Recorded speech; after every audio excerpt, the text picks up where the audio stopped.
I'm here at Woolly Mammoth Theatre with actress Kimberly Gilbert, who is appearing in Boom.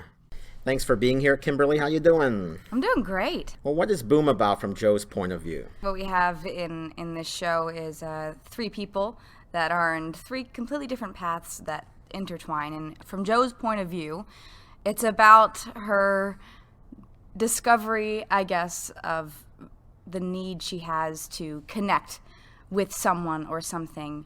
She's a very, very lonely person. She's definitely a bit of a solo gal. She doesn't have many friends, doesn't have much family around where she's at.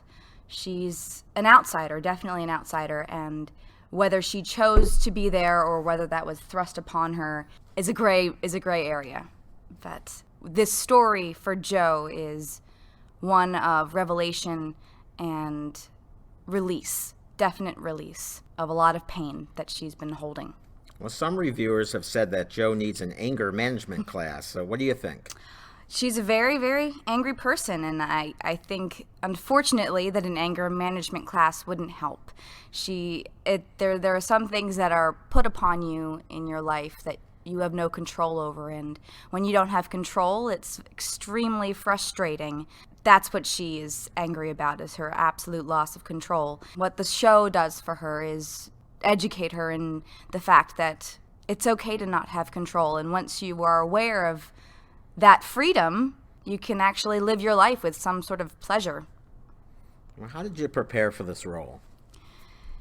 The script pretty much did it for me. I like to start from the back and then with the script go from the end of the script and then move myself forward. It's really important to track a character's journey, and everything needs to be connected. So what I did really was just find the stimuli that she gets that propels her into another choice or another moment, and this lovely script really did that for me. And the relationship she has with Jules is woven so wonderfully that it's quite easy, actually, in terms of mapping out her journey. So that's really essentially what I did. And you just think about, for your own self, what would it be like to have that certain lack of control in your life, and try to, I don't know, associate that with something in your life that you wish you had more control of, and you, I guess, associate those two, and you move from there. But it's really easy when it's such a wonderful script. Is Boom just an escapist, end-of-the-world comedy? This is one of those plays where it's what the audience takes from it. As playing it every single night, it's definitely not just an escapist comedy for me. It's a wonderful, wonderful journey that I go through every single night, almost like a rebirth, especially with this character. And it talks and deals with the most essential parts of our existence on this planet, in this universe. That why are we here? Do we have a purpose? Are we just these random beings that have been thrust onto this rock in the middle of the cosmos, or do we have a higher being that controls everything? These are very, very big questions, and you have either a microcosm, which is this show, versus the macrocosm, which is, the actual universe that we live in.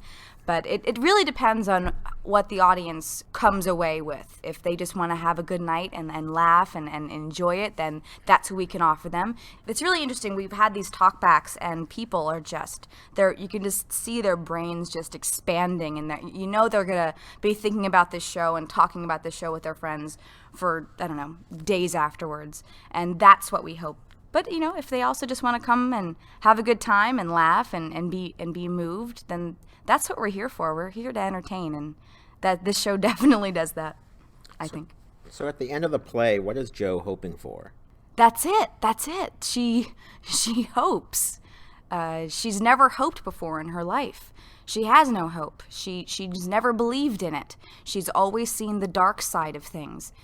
And she leaves this show with a great amount of hope.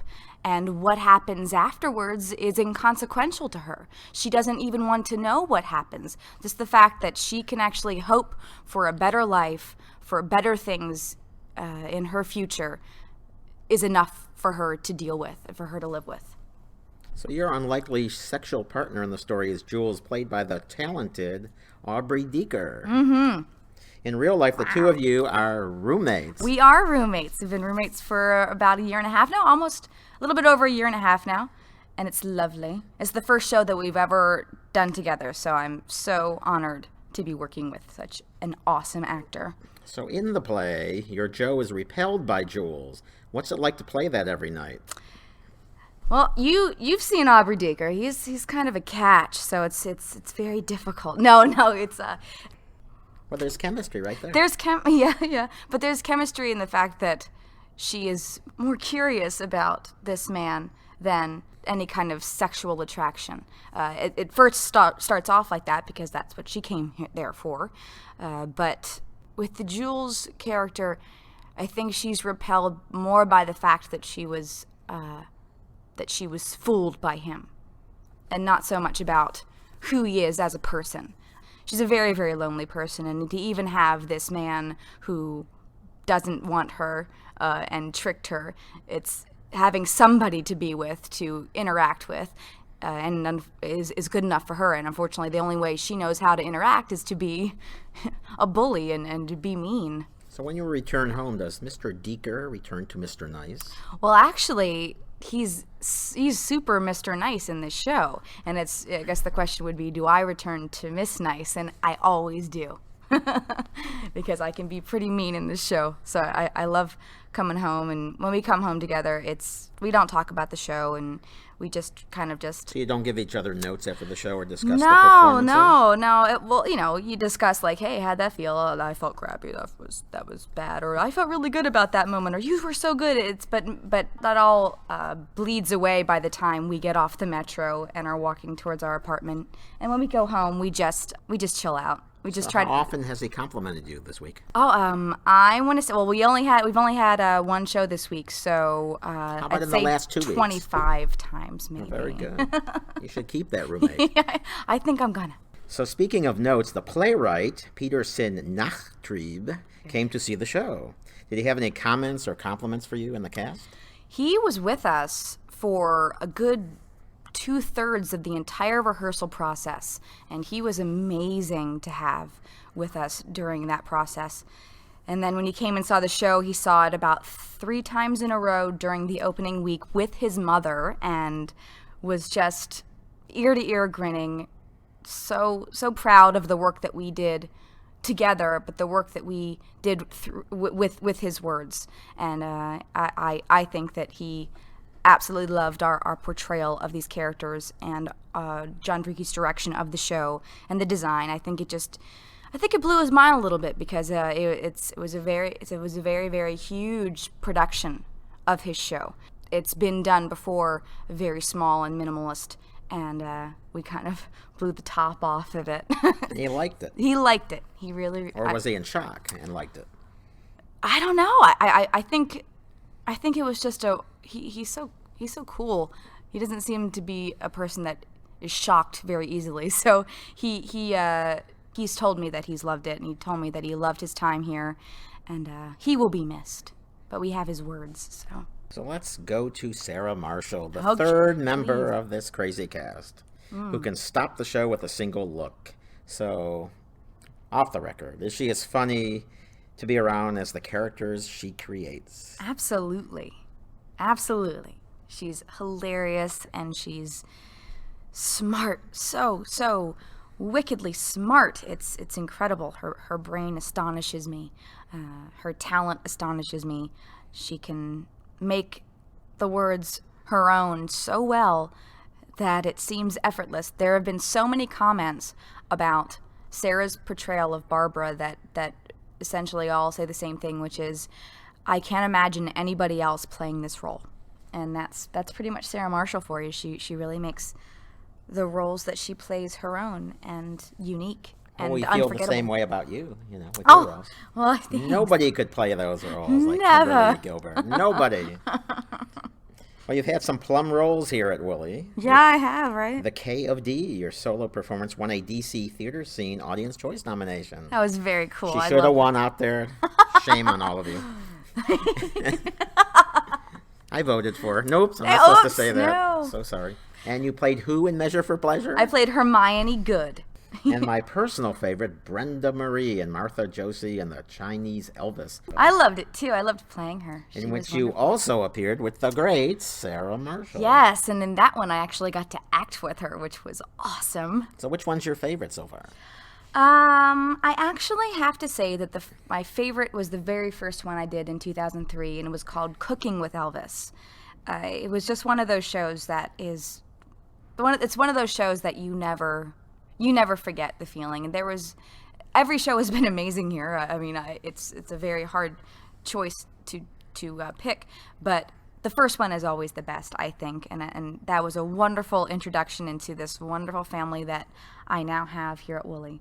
So that's definitely was my favorite. So what is it with you and Elvis shows? How many I don't Elvis shows have you know. done besides those two anymore? Just two. So are you an Elvis fan? Do you have Elvis records? The shows have made me a fan, a huge fan. He's so wonderful. Are there types of roles you'd like to play but don't get considered for? I think all actors have those moments where you want to play more of a certain part and aren't able to.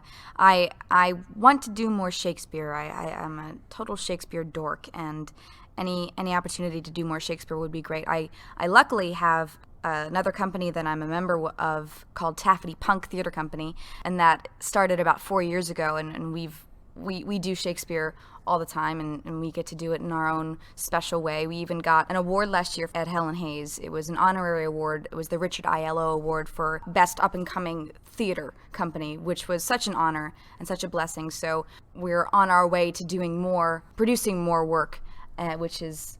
And you were the inaugural winner. We were the inaugural winner, yes. That was the first year that they honored it, and which was so wonderful and humbling and surprising, because we're a little tiny theater company that plays in the backs of, in bars and clubs. So more to come from Taffety Punk. But other than that, I would love to just do more Shakespeare all around, anywhere.